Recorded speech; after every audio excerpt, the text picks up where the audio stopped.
Well, welcome to the South Concourse of McLean Stadium in Waco, Texas. In front of the RG3 statue, it's time for this week's Big 12 Breakdown. Sports Director Kurtis Quillin alongside the voice of the Bears. It's John Morris, and John, to the home stretch we go. Oh, isn't that hard to believe? Here we go, 7 games down, 5 to go for Baylor, and everybody else pretty much in the same boat. But man, think about what's ahead. You always hear they remember November, like big games in November, how you do, how you finish the season. We're almost there. I mean, after this week, we're into November. And it's so hard to believe when you look at this 5-game stretch for Baylor. It's like, oh, they're gonna remember. Yeah, November. Exactly. Let's hope it's remembered very well. This is a week in the Big 12 where you have 2 sets of ties in the Big 12 standings, as we showed you on 6 News at 10 last night.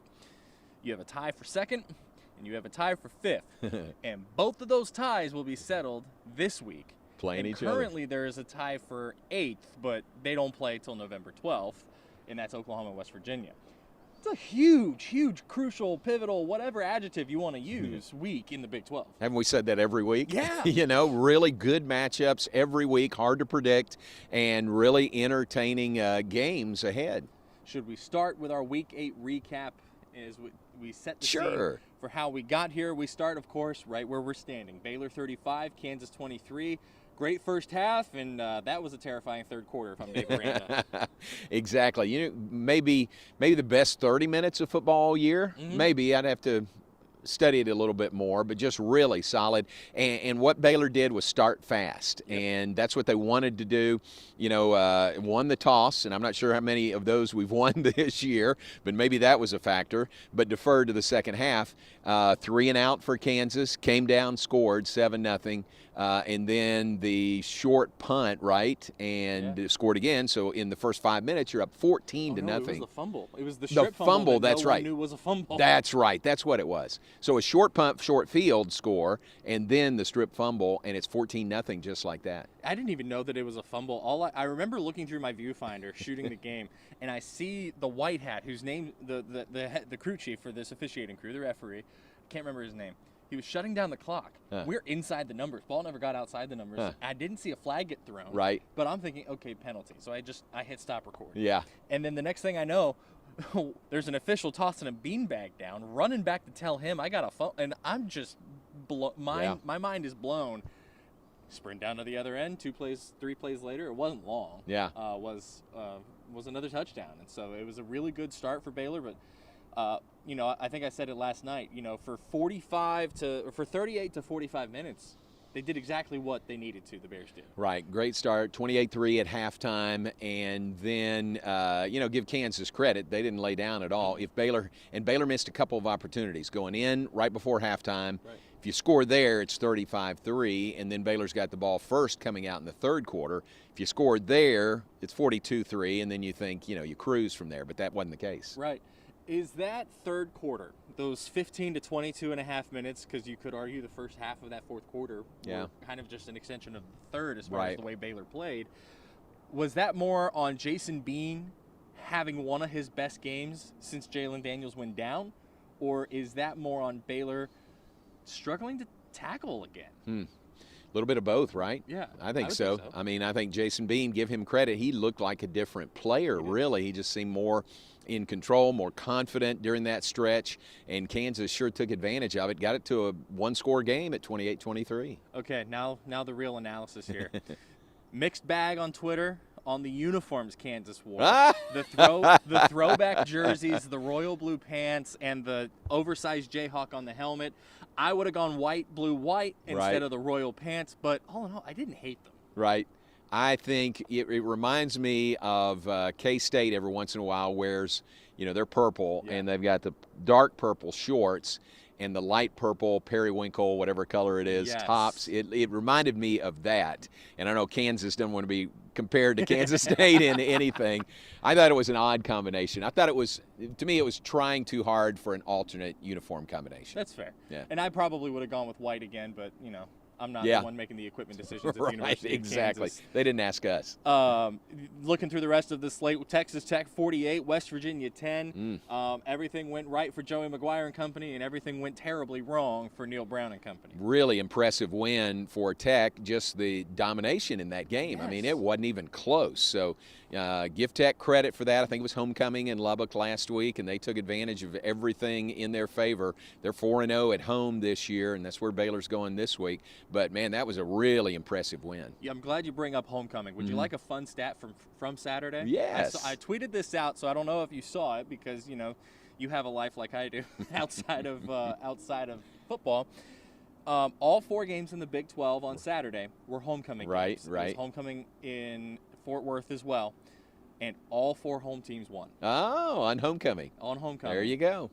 And 2 of them came from behind to do it. As we, how many turnovers did West Virginia have in this one? Was it 6? Was the final count? I don't remember. I'd have to check. I lost count. Truthfully, a couple of friends that cover West Virginia were, another JT Daniels interception, another fumble. It just felt like everything, the wheels kind of came off the Mountaineers, which is so strange because 9 days earlier, one of the best performances that they've had all season. Yeah, the win over Baylor and a little extra time to get ready for this game. And it was on the road. The win over Baylor was in Morgantown, so factor that in. But, boy, Texas Tech looked really good.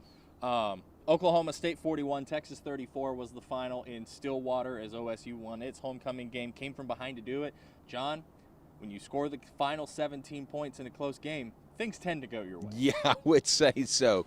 I was listening to that game. So after I got home, it's the beauty of playing early. You get to listen or watch other games. So I was listening to that game while I was walking the dogs, actually, on Saturday afternoon. And I started to text you. Did you hear Dave Hunziker's final call? I turned it on as they scored the touchdown that took the lead. In case this is your first Big 12 breakdown, I'm an Oklahoma State grad. The Oklahoma State radio crew, very important human beings in my life. Dave Hunziker was one of my teachers at Oklahoma State. John Holcomb, his color analyst, was one of my mentors. He's the sports director at the CBS station in Tulsa.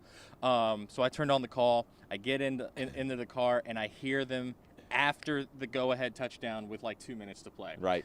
And when I heard that call from Dave, that's the most emotional, the game is over call from him since the Bedlam 2011. Wow. That's saying a lot. That's saying a lot.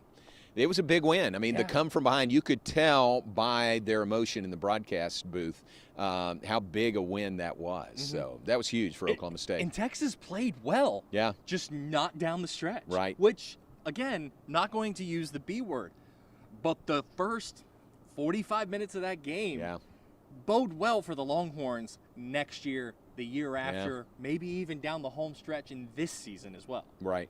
Bijan Robinson, very good, and Oklahoma State.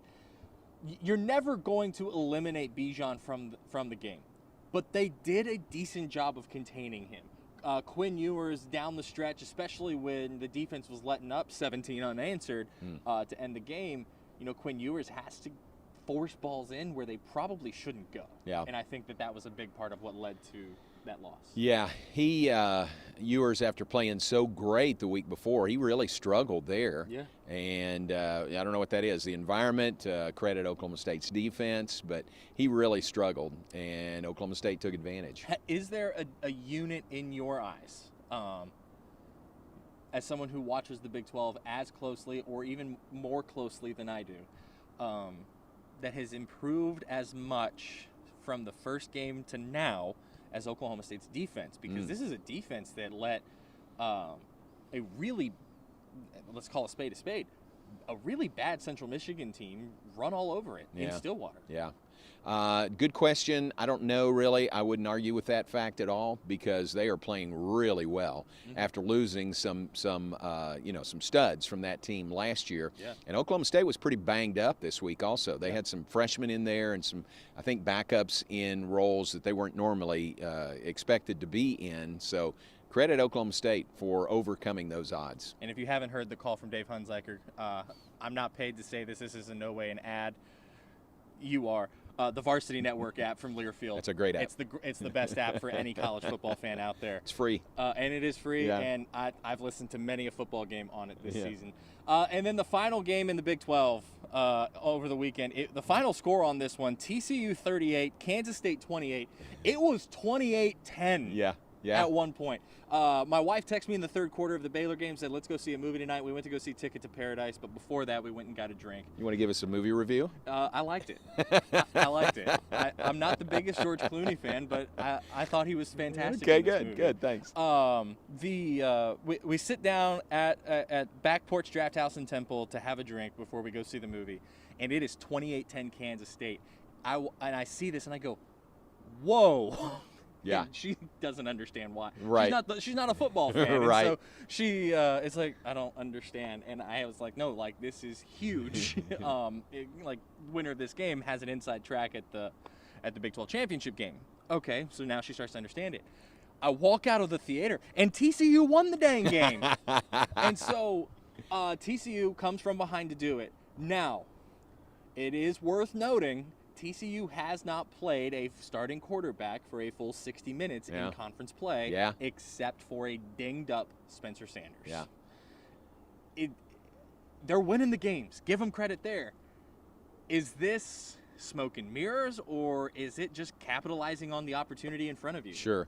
You know, I said last week right here that I'm through not giving TCU credit, you know. I'm giving them credit, and they keep knocking quarterbacks out of the game. You know, I mean, it happened against Kansas State again. Adrian Martinez got knocked out of the game. Will Howard came in and did okay, but even he left the game. Yes, and he got knocked out too. Yeah. Right. So I don't know what's going on there, but credit TCU, man. They just keep on winning, and that's amazing what they're doing. In TCU's conference games, they knocked Dylan Gabriel out of the game when they faced Oklahoma. And then the next week, TCU then played, I'm doing this from memory, and that's never a good thing. Yeah. They played Kansas, knocked Jalen Daniels out of the game. Week after that, they play a banged-up Spencer Sanders that an hour before kick, there are unsubstantiated rumors on Twitter. Let's call it what it is. That Sanders might not play. Never thought there was anything to them, and every single reporter that is accredited with a reputable outlet on the Oklahoma State beat said the same thing. Okay. Sanders is playing today. Okay. But he was not 100%. Yeah. Everyone knew that. He still wasn't against Texas. Okay, so that's the only starting quarterback that you played the entire 60 minutes in conference play, because then the next week, Adrian Martinez gets knocked out of the game. Will Howard gets knocked out of the game. I can't even for the life of me remember the name of Kansas State's third-string quarterback, but he was crucial for them in this game. And so now, give TCU credit. They came from behind, and they were resilient in doing it. And you don't ask how, you ask how many. That's right. On homecoming. On homecoming. TCU won on homecoming. Really amazing. And again, to our radio brethren in the league, I was listening to Brian Estridge and John Denton on that call, and they were not as incredulous as Dave and John were, you know, about the comeback. Right. They had plenty of good words, you know, to use, but it was a really impressive comeback from that much, from 18 down, even at home, from 18 down to beat a good Kansas State team. And they got it to 11 by halftime, but I mean, 28-10 is 28-10. Right. That's, you know, you're down by 3 scores, and so heck of a performance from TCU. I don't want to call it a break this week, but if they can do what they should do according to the eye test and computer projections and those things, we could be looking at a 8-0 TCU. 8-0. And I'm stealing your line. Where's that transition year? Yeah, exactly. Because Sonny Dykes comes in, and we've said this before. I've said this. There's usually a transition year when a new head coach comes in. You got to learn where the light switches are. You know, you got to get your offense, your defense installed. New coaches probably, but man, they have just blown right through a transition year. The most impressive part of this performance from TCU for me, and I want to see if you agree. Quentin Johnston was an almost non-factor for the Frogs on Saturday, and they still found a way to win. They came from behind without arguably their biggest weapon on offense. It's a good point, but they've got other weapons there. I mean, they've got really 3 outstanding receivers. So, and they've just got a lot of weapons, and Max Duggan obviously is playing well. So TCU's good. They are really good. That rivalry game November 19th is going to be a lot of fun. Yeah. Okay, so let's move into the coming week, and let's talk Baylor, Texas Tech. 3 big keys. I'll start. Give you some time to think through yours. Number 1 is big plays. Yeah. Tech is an air raid team. Big plays are going to come with the territory. You've just got to limit them, and Baylor's defense is at times, especially with Ron Roberts as defensive coordinator, very good in pressure situations. A lot of the issues that they've had this season have weirdly come in the open field, not in goal to go situations. It's a very strange dynamic on the defense this year, but it bodes well. Okay, yeah, you let up a 55-yard gain, they're down to the 5. You got 4 shots. Yeah. And the odds are that with Texas Tech, they're against this Baylor defense, because of how good Baylor is in the goal-to-goal situations, you could be talking about, okay, maybe Tech just has to settle for a field goal here, and you got to take that as a win. Which would be big, absolutely. Yeah. No, that's really good. There's going to be some shots. Tech's going to take some shots, no question about that. Yeah. What's your first one? First one for me would be 2 words, Curtis: ball security. Yep. What do you think? I like that one. Is that written in bold letters? Man, Baylor has had way too many turnovers. They're -3 on the year in takeaways, and they've been costly turnovers also. Really, I'd have to look. I don't know how many resulting directly in points, but more than not have led to points. And, Blake Shapen is part of that. He's not all of it. Right. But you just got to hold on to the ball. You got to be plus in takeaways. Yeah, you got to be plus in takeaways. And those 2 first-half interceptions Saturday from Shapen, I don't know that I would have made those throws, but I'm also not a quarterback. I don't know what he saw, so I'm going to give him the benefit of the doubt on those. But that fumble started a 20-0 run from Kansas. 28-3 at half. Next thing we look up, John, it's 28-23 in the fourth. Right. And all of it started from that Shapen fumble in the first drive of the third quarter. That's a good one. Ball security, you got to take care of the football, and you got to get it away from the other team. Now, Tech is -3 in takeaways also. Remember, early in the year, they had a ton of turnovers. They've sort of righted the ship there. They're better than they were early in the season. So it's not that they have a huge advantage there, but in this kind of environment that Baylor's going to be in on Saturday night in Lubbock, man, you can't feed the beast. You can't help them. For those of you who have never experienced a night game in Lubbock, it's an experience. Yeah, There's tortillas flying. The tortillas are flying. And I don't know that there is as hostile of a crowd on the road for anybody else in the conference as what Texas Tech gives the entire Big 12. As someone who's been in the visiting section in Lubbock, as a member of the visiting band, and it's worth it. It's worth it. If you can make the 5-hour drive, it makes it. It's hostile. It's fun. But it's part of why Texas Tech is unbeaten at home this year, man. Oh, yeah. And you throw in Pat Mahomes being there this week, and a blackout, and a night game. You got all day to get ready. It's gonna be a tight game for sure. So your talk about the crowd leads me to my second one. Okay. My second key, and I'm gonna go with 2 words, although it's not going to be as poignant as yours are. Yellow handkerchiefs. Good one. You cannot. You have to maintain the momentum that you've kept on penalties. Baylor's been very, very good on penalties. 3 penalties for 30 total yards on Saturday. And believe it or not, it was not the best mark in the Big 12. When you look at fewest penalties and penalty yards on Saturday, there was a team that had 0 penalties for 0 yards. It was one of the 4 that won, obviously. And so you have to maintain that. You cannot let the crowd noise affects what you're doing. If you're going to get penalties, you can't have pre-snap penalties. Right. If you're going backward, it's got to be during live ball, because those pre-snap penalties can kill drives without ever snapping the football. Yeah, good call. Baylor's been much better in that area since the BYU game. Yeah. And to me, that's an example of seeing an issue, correcting an issue, which Coach Aranda and this Baylor coaching staff are really good at. Yeah, they really are. Your second one? Second one for me, talking about crowd, is just to handle that environment, because it is going to be loud, it's going to be raucous, it's a night game, and, but you just can't let it affect you. So that's pretty simple key, but really important, I think, going in there. And sometimes the simple keys are the biggest ones, right? Right. And so, we said the same thing going to BYU. We said the same thing going to Iowa State and West Virginia.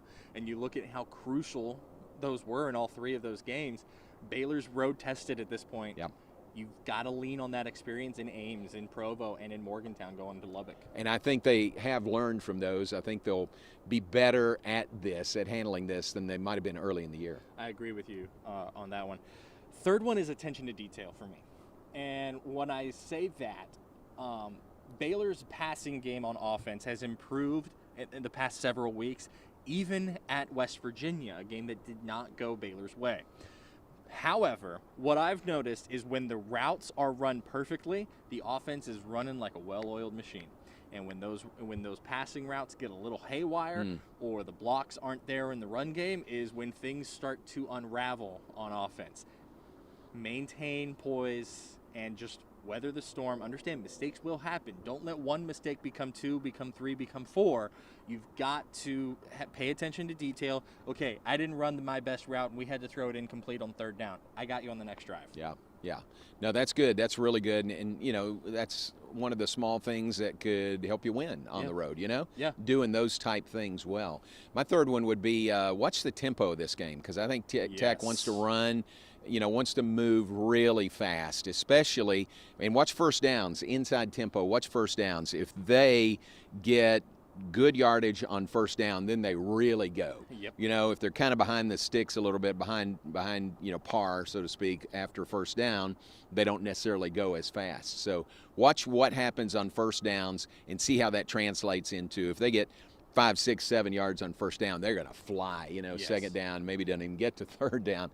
But and if it gets to fourth down, they'll probably go for it. They've gone for it and been successful more than any team in the league. I think 6th in the nation, right, in fourth down conversions. I haven't seen the updated numbers. During the bye week, I did a story on fourth down conversions in the Big 12, and Baylor was second in the league to West Virginia. Going to Morgantown. And so I do agree with you on the pace of this game there. Taj Brooks is an enormous factor, especially in late down situations if it's 3rd and 1 or 3rd and 2 or even 4th and 1. And is SaRodorick Thompson done, or did he just kind of get his job taken by Taj Brooks, so to speak? Because he was electric for the Red Raiders earlier in the season. Yeah, that's true. I think he's available. Yeah. And know he's available. So it's a pretty good guy to have if you need a change up. Right. Mm-hmm. And all three quarterbacks might play, and they've shown incredible strength in different aspects in this season. Donovan Smith has carried them largely to this point, but Baron Morton the past 2 games has been unbelievable, especially for a redshirt freshman. Yeah. And Tyler Shuck was the starter at the first of the year, right. And I think he's back, right? He's available. All 3 are available. Yeah, all 3 available. And so from what Joey McGuire has told Waco area radio shows is that all 3 are available, and he's not afraid to. That's not working. Grab the next one. Put him on the field. Go to the next guy, which means Baylor's got to prepare for all 3 of them. Yep, so. And there are things that the 3 of them do very differently. Yeah. Tyler Shuck is a little bit more mobile. Donovan Smith is very much throw it into the flat and get your yards after the catch. And Baron Morton is kind of an air it out dual threat guy. Yeah. And so very, very different tool sets here on that one. But like Baylor is very good on first down defense. But some of those third downs are where we see some of the costly penalties, the costly missed tackles, and so that is a good point. And you probably brought this out in your story. If you're prone to go for it on fourth down, it changes your thinking defensively, and offensively. I mean, it's like if it's if it's 2nd and 5, you're almost thinking, all right, we got 2 plays to get 5 yards. Right. You're not thinking we got to get this or we're going to punt. Right. So it's a mindset. It's different for the offense and it's different for the defense too, because the defense has to be ready for a team to play all 4 downs. Right. Yeah. There's 2 ways that, to your point, 2 ways that I've heard coaches talk about it. One, there's a high school coach in our area, Alan Harris, Chaparral High School in Killeen. When he ran the slot tee at Salado, he said, okay, I figure if we can get 3 yards on first, second, and third down, I like our chances to get 1 yard on fourth down right. and keep the chains moving. The other one, Derek Mason, after Oklahoma State won here in Waco, told reporters, I had 10 calls on my play sheet that I thought were good for fourth down. Wow. And they used 5 of them. Wow. He said, I had 5 more plays ready, right. five more play calls ready to go for fourth down situations. How about that? Yeah. And so let's look at some of the other sports in the Big 12 at the moment. The volleyball race heating up, the soccer race heating up. Where do you feel Baylor stands in the national picture in volleyball? Because they're a top 15 team. They're on the road tonight. We're doing this on Wednesday. How do you feel their national, NCAA tournament race is kind of heating up for them? Good question. I think they're number 13 in the poll this week, and I think they are one of the top 15 teams in the nation. Okay. I think they can finish strong and be in position to host first and second rounds, which is really huge in volleyball or in any sport when you have the opportunity to host. I think they're good, and they've got so many freshmen. I just think they continue to get better as the season progresses. Avery Carlson's the Big 12 newcomer Rookie of the Week this week, third time she's won that. Baylor's kind of dominated that Rookie of the Week honor because of Avery and other freshmen that are so good. So I just think they're going to keep getting better, and still have to go to Austin. I think they closed the regular season in Austin against Texas. Texas lost last week, had their first loss of the season last week at Kansas, right? On national television. Kansas jumped out to a 2-set to none. No, it wasn't Kansas. They beat they were down 0-2 to Kansas, but came back to beat them. Maybe Iowa State. I think you're right. I can't remember. But Texas lost for the first time this year last week. So to answer your question, I think Baylor is right there in the mix. I think they're a national top 16, seed to host the first and second rounds. I'm inclined to agree with you. And, we talk in football, where's the transition year? Where's the transition year? With all the pieces Baylor lost in volleyball. Right. There should have been a down year. Right. Ryan McGuire has just picked up where he left off. Yeah, including his whole staff. I mean, everybody on his staff went on, and 2 of them got head coaching jobs, which is great. So really good job playing with so many young people and so much new on the program this year to do what they've done already. Wholeheartedly agree with you there. Soccer-wise, we talk about transition years. Baylor's in the middle of one. Crucial weekend if they're going to make the Big 12 tournament. Absolutely. They play Oklahoma State tomorrow night, Thursday night, at home. It's senior night.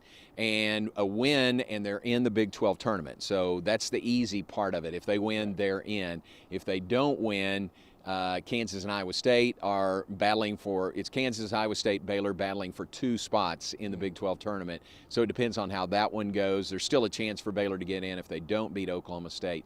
But it's definitely a transition year. And Baylor has, and we'll have Michelle Leonard on the Baylor Coaches Show tonight. So tune in for that tonight at 7 o'clock. And she reminds me that they've had unbelievable injuries this year, and she doesn't make a big deal out of it, but their top 2 goal scorers from last year out with injury. Their top goaltender, remember Jen Want, how good she was. She could have come back, but she's playing professionally over in Sweden. So those are some very significant losses by this team, and 15 newcomers on the roster. So that's your typical transition year, kind of what you go through. But I think if they can win over Oklahoma State, make the Big 12 tournament, that's a plus. I mean, that finishes, you get to finish in the conference tournament, and you kind of finish on the upside. Yeah, no, and transition year, but building toward next year. Everybody that Michelle Leonard brought in from the portal for this season has eligibility for 2023, and some even beyond that. Yeah. So at that point, in a season like this, you start building for the future, and sometimes that leads to success. Now it's kind of what Baylor did in 2017 in football with Matt Rule. They started building for the future, and then next thing you know, they're taking like West Virginia down to the wire, and they're beating Kansas, and they were competitive in games that you wouldn't have thought for a 1-11 team. Yeah, very true. And for Baylor soccer, back to Baylor soccer, it's very much a transition year because she runs a different style, than Paul Jobson did for 14 years, and that's a big change. Yeah, and soccer is so dependent on your shape that whenever your shape changes, it's a big deal. Yeah. It's a really big deal. Yeah. And so, again, crucial weekend, Thursday night against Oklahoma State. 7 o'clock. At Betty Lou Mays. And then volleyball. You throwing out the first soccer ball? I don't that think match? So. All right, let's get into a Week 9 preview. Let's start. So it's the late game, 6:30 p.m. Central on ESPN2 from Jones AT&T Stadium in Lubbock, Baylor, Texas Tech. We gave our 3 keys. Of course it's a night game. Yeah. Pick-wise, I don't know where I go with this one. Yeah. It's a coin flip to me, and I don't know which side of the coin I see coming up on this one. Yeah. I'm inclined to go Tech in a tight one, simply because unbeaten at home, and it seems no matter what happens in Lubbock, Tech finds a way, man. Yeah, Baylor hasn't won in Lubbock since September of 1990. Think about that, 32 years. Now, there was a 10-year span in there when we didn't play home and home. It was in Arlington. But even at that, haven't won in Lubbock since J.J. Joe was quarterbacking. That's been a long time. So I decided today was the day to make Matt Mosley feel old when he tweeted the last time Baylor won at Texas Tech, he was in high school.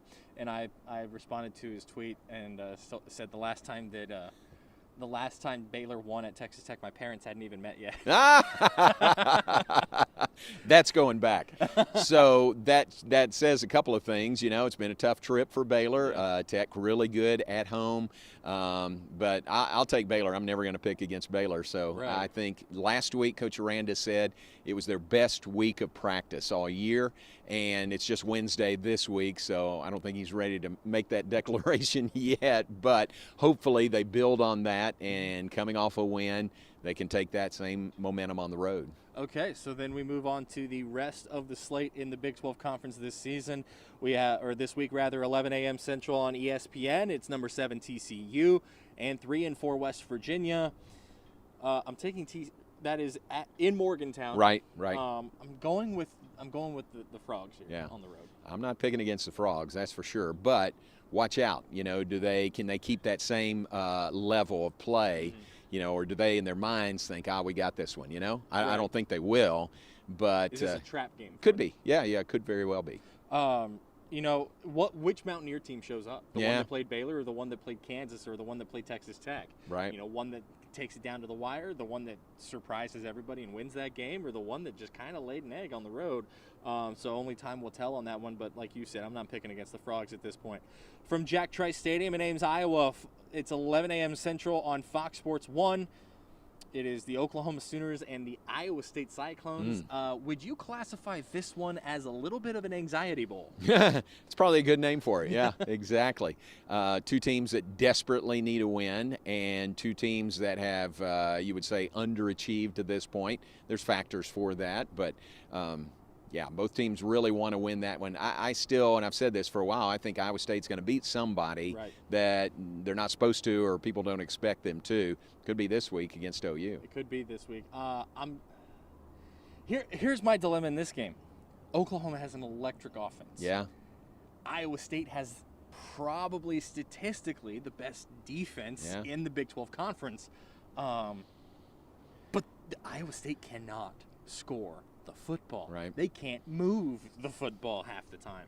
I'm going with Oklahoma. I don't feel great about it. Yeah.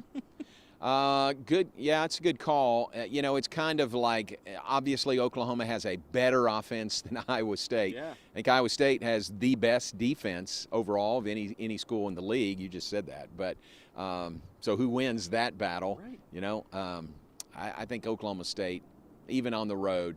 No, I'll tell you what. Oklahoma, I mean. Yeah. You picked Oklahoma? I picked Oklahoma. I'll take Iowa State. How about that?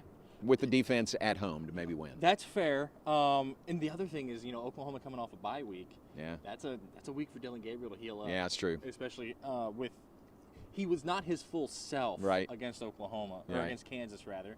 But he did look good in that win. And then finally, 2:30 God's time from Manhattan, Kansas. It's number 9, Oklahoma State against number 22, Kansas State. This game is on Fox in the we just got heartbroken by TCU Bowl. You know, TCU beat both of these teams the past 2 weeks, and we're going to be saying this a lot because of how interesting and how different the Big 12 is this year. Winner of this one has an inside track at the Big 12 championship game. Yeah, exactly. And you'd think TCU, they haven't won anything yet. They haven't locked anything up, but they've got the inside track for sure. And who's going to be that second team? This game right here might go a long way in deciding that. It might. You know, who plays quarterback for Kansas State? I haven't seen anything out of Manhattan on what the status of Adrian Martinez is. How banged up is Spencer Sanders? Was he able to live in the ice bath for a week? Yeah. There's so many questions in this game, and injuries are going to be paramount in the outcome of this one. Right. Welcome to the last weekend in October. Everybody's dealing with injuries, and for these Big 12 schools, a lot of them have hit the quarterback position. They really have. I'm going with Oklahoma State, simply because if it comes down to quarterback versus defense, I like the matchup of Spencer Sanders versus the Kansas State defense more than I like the potential of a Will Howard or a third string or a banged-up Adrian Martinez against an Oklahoma State defense that has been improving week in and week out under Derek Mason. Yeah, that's a good call. And, how banged up is Spencer Sanders? Right. And this is in Manhattan? It's in Manhattan. It's at Bill Snyder Family Stadium. Man, gosh, that's a tough call. Beautiful facility, by the way. Absolutely marvelous facility. Yeah, it is, and great fan support there. This is just a tough call between two really good teams. Does Oklahoma State have a letdown at all after all the energy they had to expend in the win over Texas? And does Kansas State let one loss beat it twice? Yeah, exactly. Or are they geared up to know they can't lose again if they want to make the championship game? I'll take Kansas State at home. It's a phenomenal week. This is tied for second. Both of these teams are in the Big 12 at the moment. Absolutely incredible week, and you'll be in Lubbock for all of it. And looking forward to it. One of the more crucial games in the Big 12. Yeah, I'm sure it'll be windy. It's going to be cool also Saturday night. Things are a little different in the desert than they are here. In where the desert. We still get some of the coastal elements of the weather. John, my man, appreciate you. Thank you. Appreciate it. That is Week 9's Big 12 breakdown. Catch him on the Baylor Coaches Show tonight, 7 o'clock on ESPN 1660 here in Central Texas, or wherever you stream ESPN Central Texas. And then catch him on the air with the Big 12 update on 6 News on Friday, and with Baylor Texas Tech. Coverage starts, I'm guessing, 4:30. Yep. Very good. Lubbock. Very good. We'll see you next week. Thank you.